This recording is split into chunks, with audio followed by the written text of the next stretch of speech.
মোদির সাহায্যে আবারও কি রাজনীতিতে সক্রিয় হবেন শেখ হাসিনা? জানাবো লন্ডনে তারেক রহমান মির্জা ফখরুলের বৈঠকে যে আলোচনা, এবং সর্বশেষ জানাবো বাংলাদেশের সঙ্গে সম্পর্কে সেভেন সিস্টার্স ও পাকিস্তান নিয়ে কেন চিন্তিত ভারত। এতক্ষণ শুনছিলেন সংবাদ শিরোনাম, এবার বিস্তারিত। মোদির সাহায্যে আবারও কি রাজনীতিতে সক্রিয় হবেন শেখ হাসিনা? পালিয়ে ভারতে আশ্রয় নেওয়ার প্রায় 4 মাস পর বিদেশে বিভিন্ন স্থানে জনসম্মুখে বক্তব্য দিচ্ছেন বাংলাদেশের সাবেক প্রধানমন্ত্রী শেখ হাসিনা।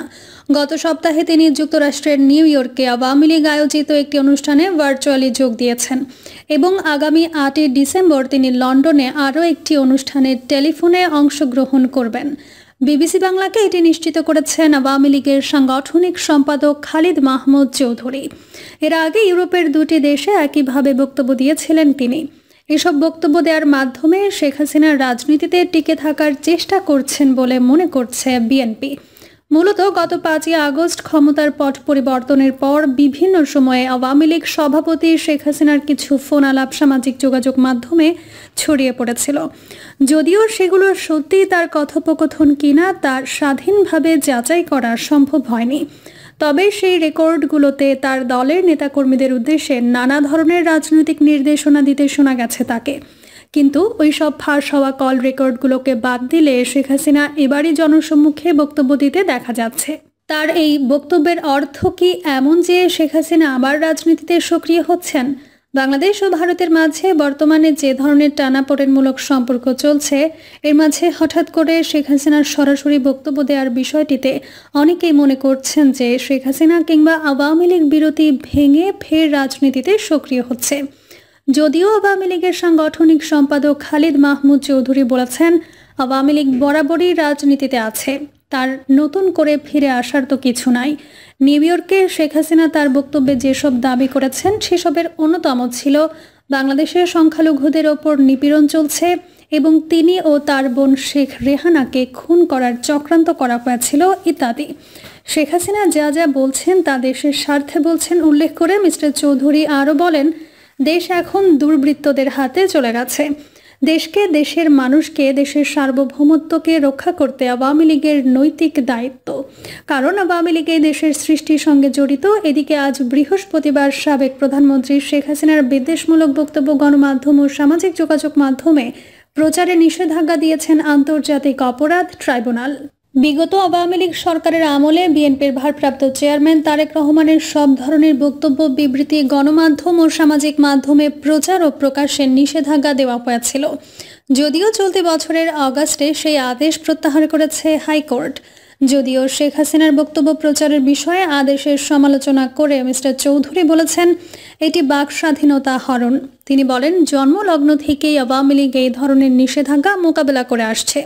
আওয়ামী লীগের পক্ষ থেকে জোরালোভাবে সব রকম প্রতিকূল পরিস্থিতি মোকাবেলা করার দাবি করা হলেও লেখক ও গবেষক মহিউদ্দিন আহমেদ মনে করছেন, শেখ হাসিনা বা তার দলের লোকেরা কে কী করছেন না করছেন, এই পুরো বিষয়টা একটা খেলার অংশ। এগুলোর সব ফাঁকা আওয়াজ বলছিলেন তিনি। তবে বিএনপির স্থায়ী কমিটির সদস্য সালাউদ্দিন আহমেদ বিবিসি বাংলাকে শেখ হাসিনার বিভিন্ন ধরনের বক্তব্য প্রসঙ্গে বলেন, শেখ হাসিনা যেখানে যাই বলছেন বাংলাদেশের রাজনীতির জন্য বিদ্বেষমূলক কথাবার্তাই বলছেন এবং সাম্প্রদায়িক সম্প্রীতির বিরুদ্ধে উস্কানিমূলক কথাবার্তা বলছেন। মিস্টার আহমেদ মনে করেন, শেখ হাসিনার এগুলোর মাধ্যমে রাজনীতিতে টিকে থাকার চেষ্টা করছেন। বাংলাদেশের জনগণের স্বার্থের বিরুদ্ধে বাংলাদেশের স্বাধীনতা ও স্থিতিশীলতার প্রতি হুমকি স্বরূপ। এটিকে আমরা রাজনীতি বলতে পারি না, বলেন মিস্টার আহমেদ। শেখ হাসিনার বিদ্বেষমূলক বক্তব্য প্রকাশে নিষেধাজ্ঞা দিয়ে আদালতের আদেশকে সঠিক এবং সমর্থনযোগ্য হিসেবে বর্ণনা করেন মিস্টার আহমেদ। অন্যান্য রাজনৈতিক দলের মধ্যে গণসংহতি আন্দোলনের প্রধান সমন্বয়কারী জোনায়েদ সাকি বলেন, সর্বশেষ জুলাই আগস্টে তিনি দেশ জুড়ে ব্যাপক হত্যাকাণ্ড চালিয়েছেন। এই রকম হত্যাকাণ্ড চালিয়ে দেশ থেকে পালিয়ে গিয়ে তার আর রাজনৈতিক কাজ করার কোনো অধিকারের নৈতিক জায়গা থাকে না। তবে ওই ঘটনার পর শেখ হাসিনা ও তার দল এখন যাই করুক, কথা বলে আর বাংলাদেশের মানুষকে বিভ্রান্ত করতে পারবে না তারা, কারণ তার সমস্ত জারি জুরি ফাঁস হয়ে গেছে। শেখ হাসিনা হিন্দু সম্প্রদায়ের ওপর হামলার জন্য উস্কানি প্রদান করছেন বলে মনে করেন মিস্টার সাকি।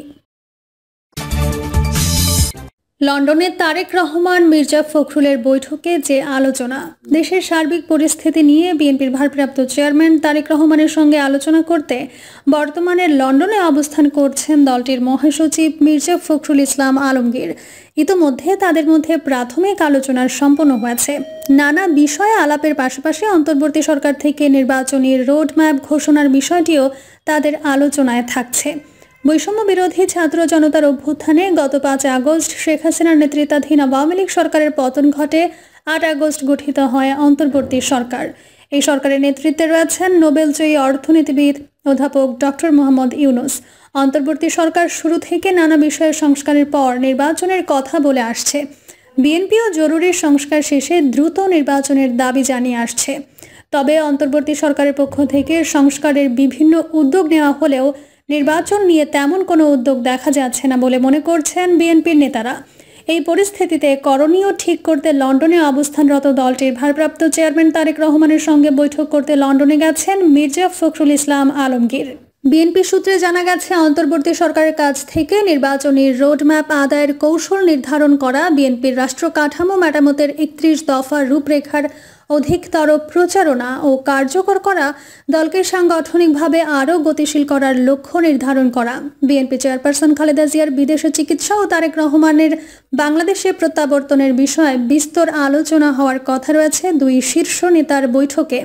বিএনপি নেতারা বলছেন, গত 5 আগস্ট রাজনৈতিক পট পরিবর্তনের পর আন্দোলন কর্মসূচির চাপ না থাকলেও আগামী ত্রয়োদশ জাতীয় সংসদ নির্বাচন চ্যালেঞ্জ মনে করছেন তারা।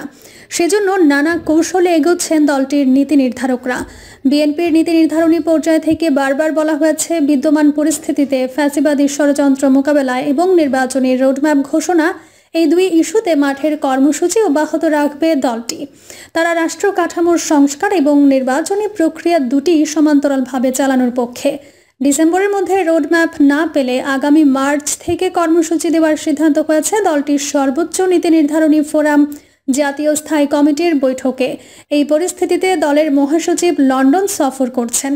প্রয়োজনীয় সংস্কার শেষে দ্রুত সময়ের মধ্যে জনগণের ভোটে নির্বাচিত সরকার চান বিএনপির নীতি নির্ধারকরা। তাদের মতে, দেশের জনগণের কাছে মালিকানা ফিরিয়ে দেওয়ার দায়িত্ব অন্তর্বর্তী সরকারের, আর মানুষকে সেবা প্রদানের দায়িত্ব হলো নির্বাচিত সরকারের। নিরপেক্ষ নির্বাচনে জনগণের ভোটে যেই সরকার গঠন করুক না কেন, মানুষের ভোটাধিকার প্রয়োগ নিশ্চিত করাটাই বিএনপির টার্গেট। এ বিষয়ে বিএনপির স্থায়ী কমিটির সদস্য নজরুল ইসলাম খান বাংলা নিউজকে বলেন, আমরা চাই একটি অবাধ, সুষ্ঠু ও অংশগ্রহণমূলক নির্বাচন, যাতে জনগণের সরকার প্রতিষ্ঠিত হয়। অন্তর্বর্তী সরকার ডিসেম্বরের মধ্যে রোডম্যাপ ঘোষণা না করলে নির্বাচনের জন্য আন্দোলনে নামতে পারি। বিএনপি চেয়ারপারসনের উপদেষ্টা সৈয়দ মোয়াজ্জেম হোসেন আলাল বাংলা নিউজকে বলেন, বিএনপি মনে করে যত দ্রুত সম্ভব নির্বাচিত সরকারের হাতে ক্ষমতা হস্তান্তর করা উচিত অন্তর্বর্তী সরকারের। এজন্য বিএনপির পক্ষ থেকে কয়েক ধরনের কাজ করা হচ্ছে, প্রয়োজন হলে আন্দোলনের ডাক দেয়া হবে। বাংলাদেশের সঙ্গে সম্পর্কে 7 সিস্টার্স ও পাকিস্তান নিয়ে কেন চিন্তিত ভারত? 1971 সালের ডিসেম্বরে ভারত বাংলাদেশকে স্বাধীন দেশ হিসেবে স্বীকৃতি দিয়েছিল এবং সরাসরি যুদ্ধে অংশ নিয়ে বাংলাদেশের বিজয় ত্বরান্বিত করেছিল। সেই ডিসেম্বরে ভারতের মাটিতে হামলার শিকার হয়েছে বাংলাদেশ মিশন, পোড়ানো হয়েছে জাতীয় পতাকা। ভারতের আগরতলায় বাংলাদেশ সহকারী হাই কমিশন কার্যালয়ে হামলা ও পতাকা পোড়ানোর পর দিল্লিকে কড়া প্রতিবাদ জানিয়েছে ঢাকা। বাংলাদেশ আওয়ামী লীগ বিরোধী সমস্ত রাজনৈতিক দল, ধর্মীয় সংগঠন ও ছাত্রদের সাথে নিয়ে জাতীয় ঐক্যের ডাক দিয়েছে অন্তর্বর্তীকালীন সরকারের প্রধান অধ্যাপক মোহাম্মদ ইউনূস। প্রধান উপদেষ্টার সঙ্গে বৈঠকে বাংলাদেশের মর্যাদা ও সার্বভৌমত্ব রক্ষায় সবাই ঐক্যবদ্ধ থাকার ঘোষণা দিয়েছে। আওয়ামী লীগ সরকারের সময় গত 1.5 দশকে ভারত বাংলাদেশের সম্পর্ক যে উচ্চতায় পৌঁছানোর কথা বলা হতো, 5 আগস্ট শেখ হাসিনার সঙ্গে পতন হয়েছে সেই সম্পর্কের। অর্থনৈতিক ও বাণিজ্যিক সম্পর্ক মোটামুটি সচল থাকলেও ভিসা বন্ধ। জনসাধারণ পর্যায়েও সম্পর্কের একটা বড় অবনতি হয়েছে। ভারতের উদ্বেগ কোথায়? গণ অভ্যুত্থান পরবর্তী বাংলাদেশের ভারত বিরোধী একটা অবস্থান এবং এর প্রকাশ দেখা গেছে। ভারতের 7 সিস্টার্সকে টার্গেট করে বক্তব্য, হুঁশিয়ারি সোশ্যাল মিডিয়ায় প্রচার হওয়ায় উদ্বেগ ও উত্তেজনা তৈরি হয়েছে ভারতে। ভারতের ওপি জিন্দাল গ্লোবাল ইউনিভার্সিটিতে আন্তর্জাতিক সম্পর্কের অধ্যাপক শ্রী রাধা দত্ত বাংলাদেশ নিয়ে গবেষণা করছেন বহু বছর ধরে। মিস দত্ত বিবিসিকে অভ্যুত্থান পরবর্তী সরকার প্রসঙ্গে ভারতের ভাবনা কেমন সেটা তুলে ধরতে গিয়ে বলেন, from Indian point of view interim government, এটা তো একটা এক্সপেরিমেন্টাল গভর্নমেন্ট, এটা তো কনস্টিটিউশনালি ম্যান্ডেটেড না। আমাদের একটা কমফোর্ট জোন তো ছিল, সেই কমফোর্ট জোনটা কোথাও তো মনে হচ্ছে সরে যাচ্ছে।